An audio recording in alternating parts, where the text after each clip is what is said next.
Hey y'all, and welcome to Politibrawl. My name is Brian, and welcome to Bizarro World, where John Fetterman calls out Morning Joe and his own Democrat Party for mishandling not only the Schumer shutdown, but the SNAP benefits for the American people.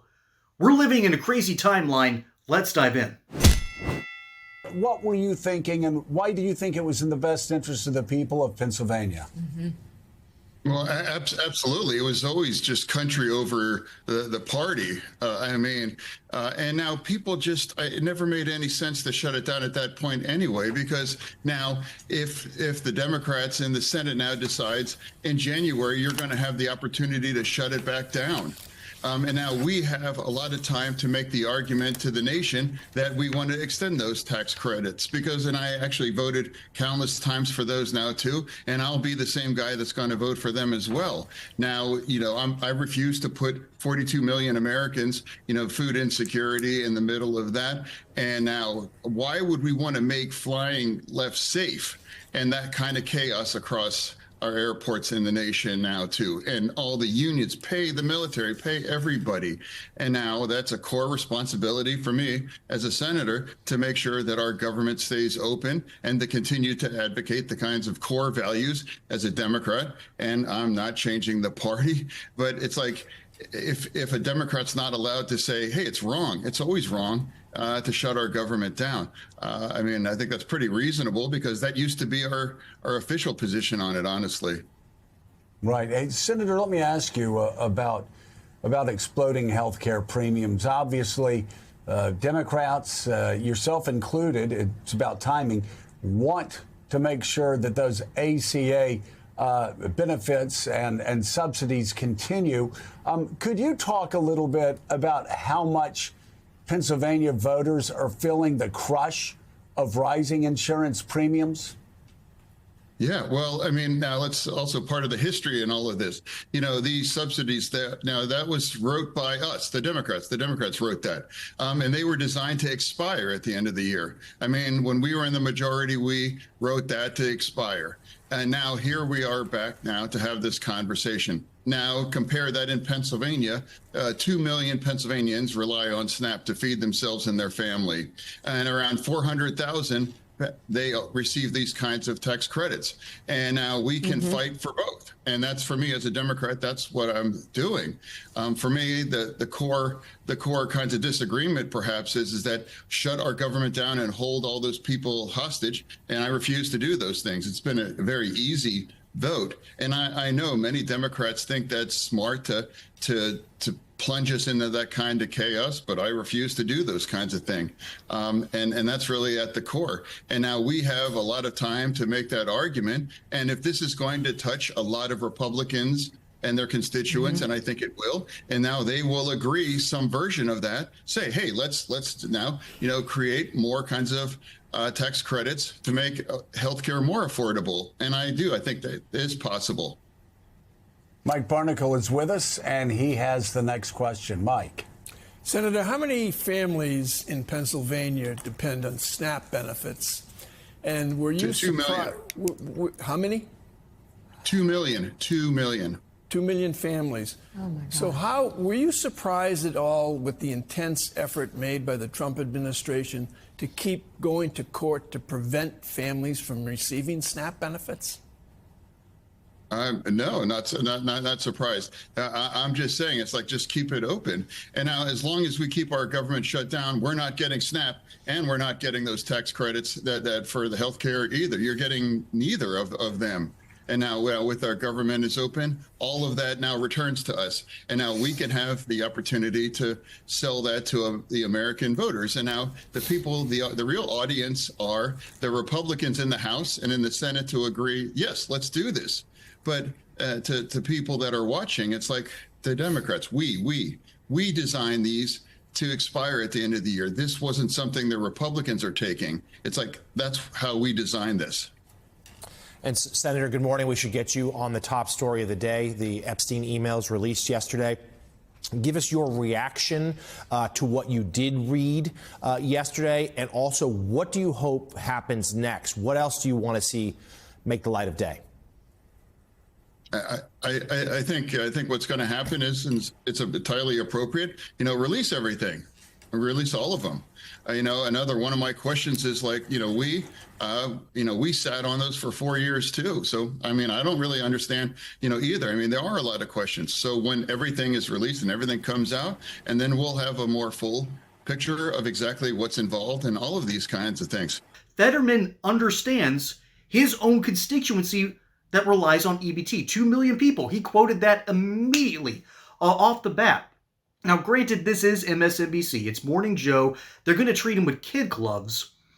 But you're seeing a paradigm shift where John Fetterman says, I don't care about this corporate nonsense. I don't care about the overseas insanity. I care about the American people. Thank you. No, seriously, thank you. It has been a long time since I've seen a Democrat care this much about his own constituents. And again, there are good Democrats, but those good Democrats don't get platformed as much because they don't push the needle. They aren't incendiary, or at least he used to be when he was running for office. Now he doesn't have to be.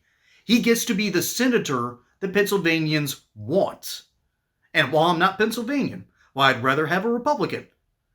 I can work with a man like John Fetterman if I'm ever elected to office, even though I probably won't. Hey, y'all. What if I told you that most collagen products aren't just a waste of money?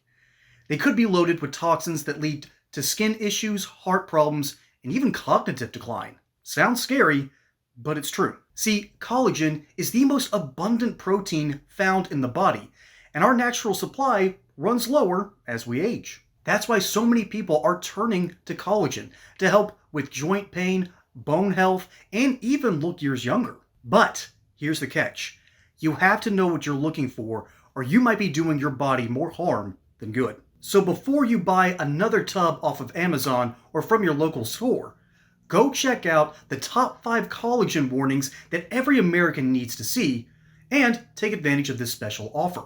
It's a real quick read that can help save your health and your wallet. Right now, get a special bundled deal at a fraction of retail costs plus free shipping. This offer is only available at getnativepath.com/brawl. That's GETNATIVEPATH.com/brawl. But there's an even bigger meta-narrative going on. And it's not about John Fetterman basically saying, no, screw this nonsense. I'm going to care about my constituents. There is a paradigm shift happening in both the Republican and Democrat Party. For instance, if you were to describe the Republican Party in one word, in either one sentence or one phrase, pro-business.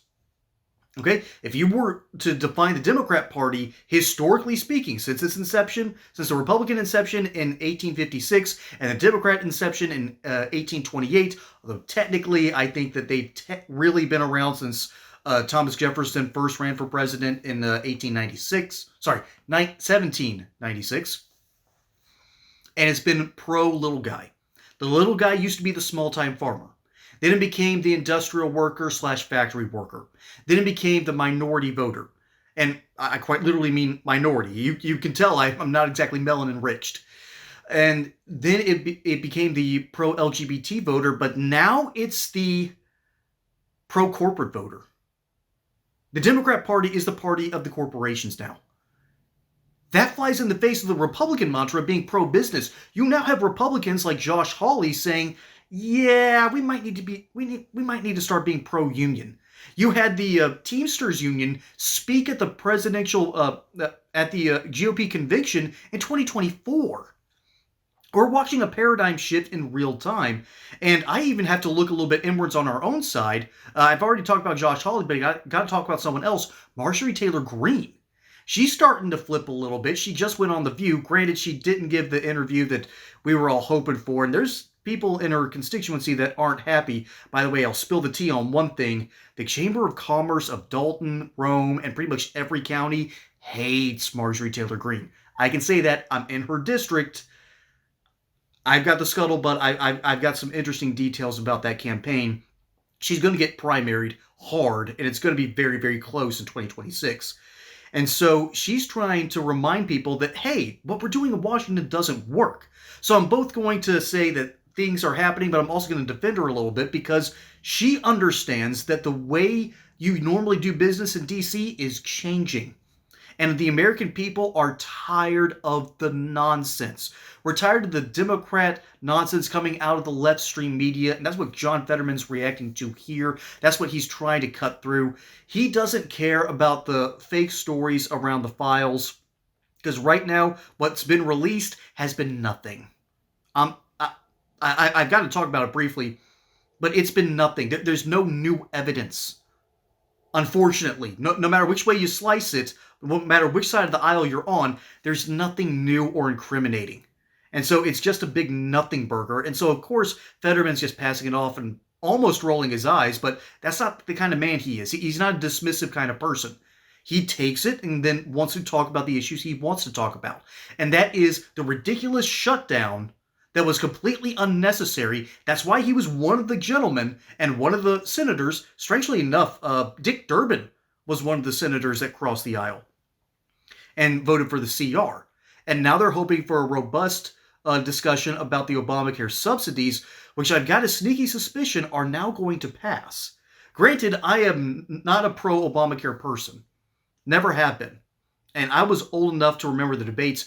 My representative used to be Phil Gingrey, who wrote a tort reform bill that would have saved us billions, maybe trillions of dollars in tort reform, and would have changed the way we can do business and make it better for the American healthcare industry to do business. Because after all, medical malpractice is the number 3 cause of death here in the United States.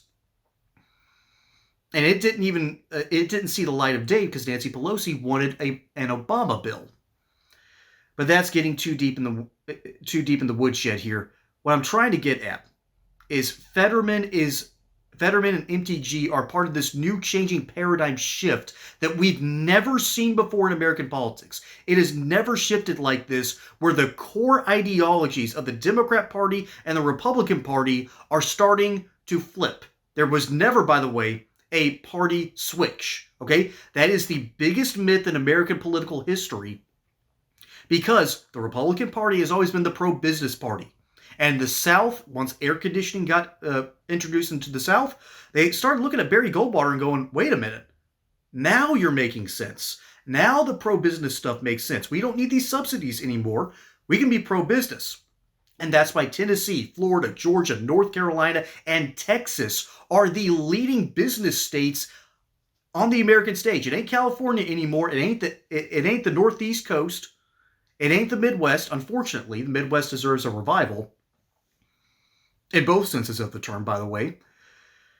But we are currently in a situation where the political paradigms are starting to shift, and we've never seen something like this in political history. So let me know what you think down in the comments below. My name is Brian. Hope you enjoyed that segment here on Politibrawl. Don't forget to like and subscribe. Catch you on the next one. Until then, y'all have a good one. And if you feel led, become Politibrawlers. Consider keeping us as independent as possible with memberships. You're going to get content catered directly towards things that you want to see, towards news that you don't usually get to hear, and it'll cost a few bucks a month, but it keeps us as independent as possible. I might be the flashy center fielder, but I've got some great starting pitching behind me, ensuring that we get you news you can use as fast as humanly possible.